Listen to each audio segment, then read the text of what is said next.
जो लोग पूजा घर में मूर्तियों को रोजाना स्नान कराते हैं वे कान खोल करके सुन लें।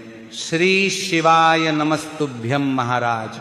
आज का यह विषय जितना साधारण दिखाई देता है उतना है नहीं, क्योंकि अक्सर हम भक्ति में कुछ ऐसे कार्य कर बैठते हैं जो हमें पुण्य के स्थान पर अनजाने में दोष की ओर ले जाते हैं। कई बार हमारी भक्ति बिल्कुल शुद्ध होती है, भावना बिल्कुल सच्ची होती है, लेकिन पूजा विधि में की गई एक छोटी सी भूल पूरे घर के वातावरण को प्रभावित कर देती है। इसीलिए महाराज आज इस वीडियो में हम पूजा घर और मंदिर से जुड़े उन सभी सवालों पर विस्तार से बात करेंगे। महाराज, क्या आपने कभी ये सोचा है कि हम रोज भगवान की पूजा तो करते हैं, लेकिन क्या हम सही तरीके से करते हैं? क्या मूर्तियों को रोज स्नान कराना वास्तव में आवश्यक है? क्या दीपक और घंटी को प्रतिदिन धोना सही है या नहीं? क्या दीपक से अगरबत्ती जलाना कहीं पाप तो नहीं है? क्या एक ही कमरे में मंदिर रखना उचित है? और यदि घर छोटा हो तो किन देवी देवताओं को अपने पूजा स्थान में अवश्य रखना चाहिए? यह वे प्रश्न हैं जो लगभग हर भक्त के मन में कभी न कभी अवश्य आते हैं, लेकिन संकोच के कारण पूछ नहीं पाते हैं। तो महाराज, आज हम इन्हीं सवालों के उत्तर देंगे, लेकिन उससे पहले वीडियो को लाइक करें, चैनल को सब्सक्राइब करें और कमेंट बॉक्स में ओम नमः शिवाय या हर हर महादेव जरूर लिखें। अब महाराज, कई लोग डर के कारण पूजा करते हैं। उन्हें लगता है कि यदि पूजा में थोड़ी सी भी गलती हो गई तो भगवान नाराज हो जाएंगे। वहीं कुछ लोग ये सोचकर बिना नियम के पूजा करते हैं कि भगवान तो केवल भावना देखते हैं। लेकिन महाराज, शास्त्र ये बताते हैं कि भावना के साथ साथ मर्यादा और विधि का भी विशेष महत्व है। जैसे माता पिता अपने बच्चे का प्रेम समझते हैं, लेकिन साथ ही अनुशासन भी सिखाते हैं, ठीक वैसे ही भक्ति में प्रेम के साथ नियम भी आवश्यक हैं। नियम डराने के लिए नहीं, बल्कि संतुलन बनाए रखने के लिए होते हैं। तो महाराज, सबसे पहले उस स्थिति की बात करते हैं जब घर छोटा हो। मान लीजिए आपके पास केवल एक ही कमरा है, आप किराए के मकान में रहते हैं या छोटे फ्लैट में रहते हैं। उसी कमरे में आपको सोना भी है, खाना भी बनाना है और पूजा भी करनी है। तो क्या ऐसे में मंदिर रखना उचित है या फिर ऐसा करना शास्त्र के विरुद्ध है? तो महाराज, शास्त्र स्पष्ट कहते हैं कि बिना मंदिर का घर अधूरा होता है। घर छोटा हो या बड़ा, उसमें ईश्वर का स्थान अवश्य होना चाहिए। यदि एक ही कमरा है तब भी मंदिर रखा जा सकता है। बस ध्यान ये रखना है कि मंदिर कभी भी फर्श पर न हो। भगवान का स्थान सदैव ऊंचाई पर होना चाहिए। दीवार पर टंगा हुआ छोटा मंदिर हो या लकड़ी का एक छोटा आसन, वह स्वच्छ स्थान पर होना चाहिए। अब महाराज, यदि उसी कमरे में आप विश्राम भी करते हैं तो रात्रि में मंदिर के सामने पर्दा अवश्य होना चाहिए। जब आप सोने जाएं तो धीरे से पर्दा बंद कर दें। इसका अर्थ ये नहीं कि आप भगवान से दूरी बना रहे हैं, ये केवल मर्यादा का प्रतीक है। जैसे हम बड़े बुजुर्गों के सामने संयम रखते हैं, वैसे ही भगवान के स्थान के प्रति भी एक शालीनता होनी चाहिए। आप सुबह स्नान के बाद श्रद्धा से पर्दा खोल सकते हैं। अब एक और महत्वपूर्ण प्रश्न आता है, यदि पूजा घर छोटा हो तो किन देवी देवताओं को रखा जाए? क्योंकि कई लोग हर तीर्थ स्थान से मूर्तियां और तस्वीरें लेकर आते हैं। धीरे धीरे मंदिर भर जाता है, लेकिन नियमित पूजा नहीं हो पाती। ऐसी स्थिति में मन में अपराध बोध भी आने लगता है। तो महाराज, शास्त्रों में पंचदेव पूजन का विशेष महत्व बताया गया है। यदि इन 5 प्रमुख देवताओं का पूजन किया जाए तो अन्य सभी देवताओं का आशीर्वाद भी प्राप्त होता है। सबसे पहले स्मरण किया जाता है भगवान गणेश का। किसी भी शुभ कार्य की शुरुआत उनके बिना पूर्ण नहीं मानी जाती हैं, इसलिए गणेश जी की प्रतिमा या तस्वीर अवश्य होनी चाहिए। इसके बाद भगवान शिव का स्थान आता है। शिव सरल हैं, शीघ्र प्रसन्न होते हैं और अल्प पूजा से भी कृपा करते हैं। घर में छोटा शिवलिंग या शिव जी की तस्वीर रखना भी शुभ माना गया है। तीसरे स्थान पर भगवान विष्णु का स्मरण घर में स्थिरता और संतुलन लाता है। पालनकर्ता स्वरूप होने के कारण उनका पूजन जीवन में धैर्य और शांति देता है। चौथे स्थान पर माता लक्ष्मी का पूजन समृद्धि और सौभाग्य का कारण बनता है, जहां स्वच्छता और मर्यादा होती है, वहीं मां लक्ष्मी का स्थायी वास होता है। 5वें स्थान पर आप अपनी श्रद्धा अनुसार हनुमान जी या सूर्य देव को रख सकते हैं। हनुमान जी का स्मरण भय और बाधाओं को दूर करता है। सूर्य देव जीवन की ऊर्जा है। यदि आप नियमित रूप से सूर्य को जल अर्पित करते हैं तो शरीर और मन दोनों में सकारात्मकता बनी रहती है। अब महाराज, यदि मंदिर छोटा है तो इन्हीं तक सीमित रहना ही श्रेष्ठ है। पूजा संख्या से प्रभावशाली नहीं होती, बल्कि नियमितता और श्रद्धा से प्रभावशाली होती है। जितनी सेवा आप प्रतिदिन कर सकते हैं उतने ही देवताओं को स्थापित करें। अब एक अत्यंत महत्वपूर्ण विषय पर ध्यान दें। यदि आपके पूजा घर में कोई मूर्ति खंडित हो जाए, चटक जाए या तस्वीर फट जाए तो उसे पूजा स्थान पर रखना उचित नहीं माना गया है। इसका अर्थ ये नहीं कि भगवान नाराज हो जाते हैं, बल्कि खंडित वस्तु को शास्त्रों में अशुभ माना गया है, क्योंकि वह ऊर्जा का संतुलन बिगाड़ सकती है। ऐसी मूर्ति या तस्वीर को कभी भी कूड़े में नहीं फेंकना चाहिए, उसे स्वच्छ कपड़े में लपेटें, श्रद्धा से प्रणाम करें और फिर किसी बहते हुए जल में प्रवाहित करें। यदि नदी पास न हो तो किसी स्वच्छ जलाशय में प्रवाहित करें। अब महाराज, हम उस विषय पर आते हैं जिसके कारण यह पूरा संदेश देना आवश्यक हुआ। बहुत से घरों में एक परंपरा बन गई है कि रोज सुबह सभी मूर्तियों को उठाकर पानी से स्नान कराया जाए। कई लोग तो साबुन तक का उपयोग कर लेते हैं। उन्हें लगता है कि जितनी अधिक सफाई उतना अधिक पुण्य। लेकिन महाराज, यहाँ एक बहुत बड़ा भ्रम है जिसे समझना आवश्यक है। शास्त्रों के अनुसार सभी मूर्तियों को प्रतिदिन स्नान कराना आवश्यक नहीं होता है। केवल कुछ विशेष स्वरूप ऐसे हैं जिनका अभिषेक करना उचित माना गया है। जैसे घर में स्थापित छोटा शिवलिंग हो तो उसे प्रतिदिन शुद्ध जल अर्पित किया जा सकता है। शालिग्राम जी हो तो उसका भी जल से अभिषेक किया जाता है। और यदि किसी भक्त ने बाल स्वरूप लड्डू गोपाल की स्थापना की है तो उनकी सेवा में स्नान, वस्त्र परिवर्तन और भोग का विशेष नियम माना गया है।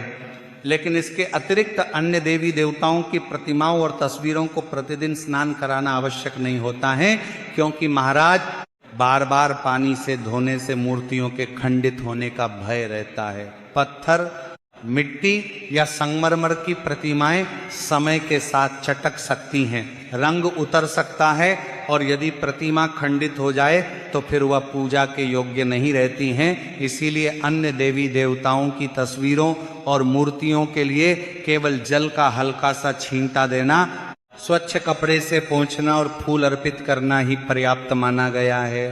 पूजा का अर्थ यह नहीं कि हम भगवान को बार बार स्नान कराएं। पूजा का अर्थ है स्मरण, सम्मान और समर्पण।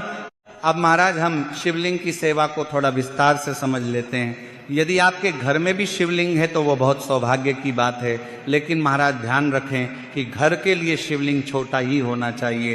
अंगूठे से बड़ा शिवलिंग घर में स्थापित करना शास्त्रों में उचित नहीं माना गया है। बड़े शिवलिंग की स्थापना मंदिरों में की जाती है, जहां नियमित विधि से विस्तृत पूजन संभव हो। घर में सरल पूजा ही श्रेष्ठ है। इसी के साथ शिवलिंग पर प्रतिदिन 1 लोटा शुद्ध जल अर्पित करना पर्याप्त है। घंटों अभिषेक करना आवश्यक नहीं है। यदि समय हो तो दूध, दही, शहद आदि से विशेष अवसरों पर अभिषेक किया जा सकता है, लेकिन रोजमर्रा में केवल जल भी पर्याप्त है। भोलेनाथ भावना से प्रसन्न होते हैं, दिखावे से नहीं। अब महाराज, बात आती है लड्डू गोपाल जी की सेवा की। लड्डू गोपाल बाल स्वरूप हैं, उनकी सेवा बालक की तरह की जाती है। उन्हें प्रतिदिन स्नान कराना, वस्त्र बदलना और भोग लगाना सेवा का अंग है। लेकिन वही भक्त इस सेवा को अपनाए जो इसे नियमित रूप से निभा सके। यदि बीच बीच में सेवा छूट जाए तो भक्ति बोझ बन जाती है। महाराज, एक और महत्वपूर्ण नियम यहाँ समझना आवश्यक है। यदि घर में शिवलिंग और लड्डू गोपाल दोनों स्थापित हों तो उन्हें बिल्कुल पास पास नहीं रखना चाहिए। दोनों की पूजा विधि और ऊर्जा भिन्न मानी गई है। उनके बीच थोड़ी दूरी रखना संतुलन के लिए आवश्यक है। अब महाराज, दीपक की ओर आते हैं, क्योंकि दीपक पूजा का केंद्र है। दीपक केवल प्रकाश नहीं देता, वह प्रतीक है ज्ञान और चेतना का। इसलिए दीपक से जुड़ी छोटी छोटी बातों का भी विशेष महत्व है। सुबह की पूजा के समय दीपक को जल से धोना उचित माना गया है। इसका उद्देश्य रात्रि की जड़ता को दूर करना और नए दिन की शुद्धता का स्वागत करना है। सुबह दीपक को धोकर उसमें नई बाती रखें और ताजा तेल या घी डालकर दीपक जलाएं, लेकिन शाम के समय दीपक को जल से धोना उचित नहीं माना गया है। शाम को केवल सुबह की जली हुई बाती निकालकर दीपक को हल्के से साफ करें और उसी में नया दीपक जलाएं। अब महाराज, बहुत से लोग ये नहीं जानते कि दीपक से दूसरा दीपक जलाना शास्त्रों में उचित नहीं माना गया है। आप चाहे जितने दीपक जलाएं, प्रत्येक को अलग से जलाने का प्रयास करें, लेकिन यदि माचिस उपलब्ध न हो और आपको अगरबत्ती जलानी हो तो दीपक से अगरबत्ती जलाने में कोई दोष नहीं है, ये स्वीकार्य है। परंतु जलते हुए दीपक को कभी भी फूंक मारकर नहीं बुझाना चाहिए। दीपक को या तो स्वयं शांत होने दें या उचित विधि से बुझाएं। अब महाराज दीपक के प्रकार की भी बात कर लें। पूजा घर में पीतल, तांबा, चांदी या मिट्टी का दीपक शुभ माना गया है। कांच और स्टील के दीपक पूजा के लिए उपयुक्त नहीं माने जाते हैं। पीतल का दीपक विशेष रूप से श्रेष्ठ माना गया है, क्योंकि वह ऊर्जा को धारण करता है और शुद्ध करना भी सरल होता है। अब महाराज घंटी की बात करें।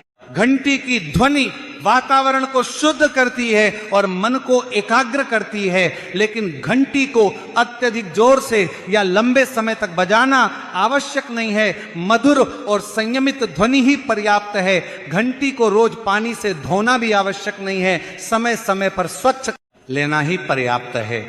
अब महाराज हम उस विषय की बात करते हैं जिसे बहुत कम लोग समझते हैं, लेकिन जिसका प्रभाव बहुत गहरा होता है, वह है पूजा घर में जल रखना।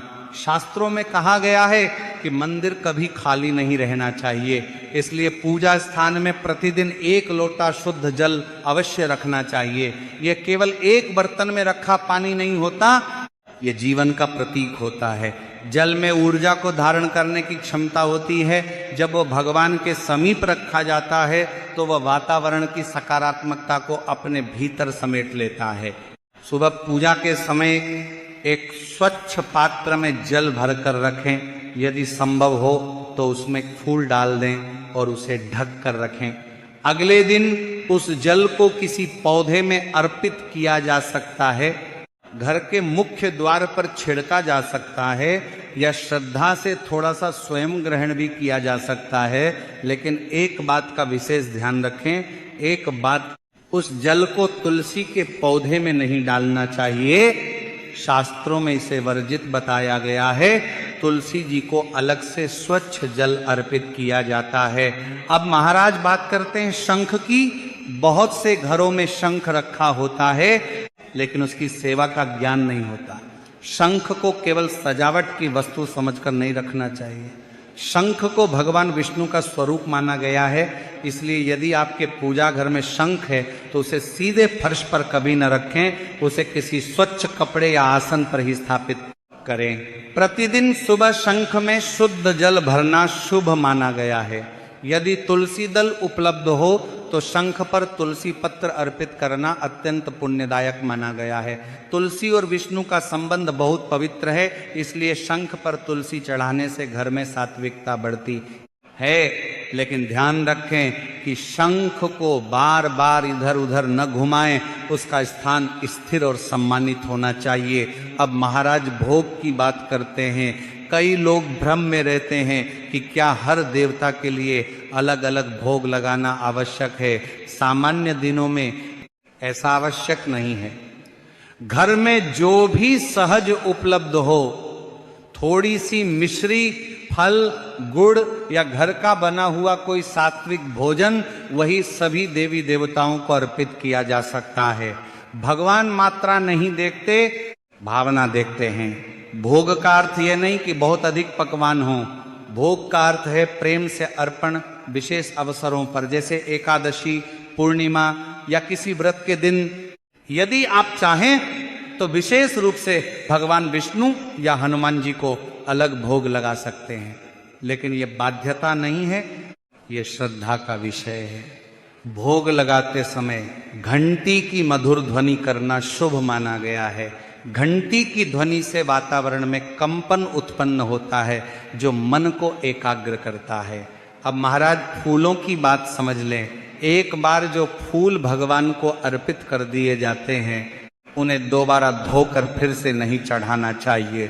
अर्पित फूल पुनः प्रयोग के योग्य नहीं रहते, उन्हें अगले दिन किसी पौधे की जड़ में सम्मान पूर्वक रख देना चाहिए। लेकिन बेलपत्र के विषय में एक विशेष नियम है। यदि बेलपत्र शिव जी को चढ़ाया गया हो और वह पूर्ण रूप से सुरक्षित हो तो उसे धोकर दोबारा अर्पित किया जा सकता है। ये शिव पूजन में मान्य होता है। इसी के साथ दीपक की बाती से जुड़ा एक और नियम जानना आवश्यक है। प्रतिदिन पूजा के बाद जो जली हुई बातियां बच जाती हैं उन्हें इधर उधर नहीं फेंकना चाहिए, उन्हें किसी एक पात्र में एकत्र करते रहें। जब वे अधिक हो जाएं तो एक साथ जला दें। ये सम्मान और शुद्धता दोनों का प्रतीक है। अब महाराज उन लोगों की बात करते हैं जिनके पास समय बहुत कम होता है। आज के समय में जीवन की गति तेज हो गई है, लोग सुबह जल्दी निकलते हैं और शाम को थक कर लौटते हैं। ऐसे में लंबी विधियों में उलझना संभव नहीं होता। लेकिन इसका अर्थ ये नहीं कि पूजा छोड़ दी जाए। पूजा को सरल बनाइए। सुबह उठकर केवल दीपक जलाइए, भगवान को प्रणाम कीजिए और धन्यवाद दीजिए कि एक और दिन मिला। यह भी पूर्ण भक्ति है। यदि समय हो तो आरती कीजिए, यदि समय न हो तो दीपक को 5 या 7 बार भगवान के सामने घुमा दीजिए, यह भी पर्याप्त है। भक्ति को इतना जटिल न बनाएं कि वह छूट जाए। सरलता ही स्थिरता लाती है। अब महाराज हम उस विषय पर आते हैं जिस पर अक्सर घरों में धीरे से चर्चा होती है लेकिन खुलकर समझाया नहीं जाता। यह विषय विशेष रूप से माताओं और बहनों से जुड़ा है। मासिक धर्म के समय पूजा के नियम, इस विषय में बहुत भ्रम है, बहुत मतभेद हैं और कई बार अनावश्यक डर भी है। शास्त्रों के अनुसार मासिक धर्म के दिनों में स्त्री को विश्राम देना ही मुख्य उद्देश्य है। यह समय शरीर के लिए संवेदनशील होता है, इसलिए इन दिनों में मंदिर के कार्यों से विराम लेने की परंपरा बनाई गई। इसका अर्थ ये नहीं कि स्त्री अपवित्र है या भगवान उससे दूर हो जाते हैं। भगवान तो सर्वव्यापी हैं, वे भावना देखते हैं। लेकिन परंपरा का उद्देश्य शरीर को विश्राम देना और ऊर्जा का संतुलन बनाए रखना है। यदि घर में कोई अन्य सदस्य पूजा कर सकता है तो इन दिनों में वही पूजा कर ले। यदि ऐसा संभव न हो तो इन दिनों केवल मन से भगवान का नाम जप करना पर्याप्त है। भगवान का स्मरण करने में कोई दोष नहीं है। नाम जप, ध्यान और प्रार्थना मन से की जा सकती है। स्वयं पर मानसिक दबाव न बनाएं। भक्ति में तनाव नहीं होना चाहिए। अब महाराज पूजा के समापन की बात करते हैं। पूजा का अंतिम और महत्वपूर्ण भाग है आरती। आरती केवल एक गीत नहीं है, वह ऊर्जा का परिक्रमा है।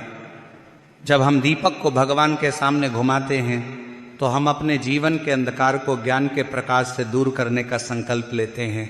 यदि समय हो तो पूर्ण आरती अवश्य करें, लेकिन यदि समय कम हो तो दीपक को 5 या 7 बार घुमा देना भी पर्याप्त है।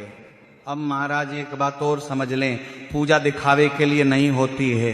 कई लोग सोचते हैं कि जितनी अधिक वस्तुएं होंगी, जितनी अधिक विधियां होंगी, पूजा उतनी ही श्रेष्ठ होगी। लेकिन महाराज पूजा की शक्ति उसकी सरलता में छिपी है।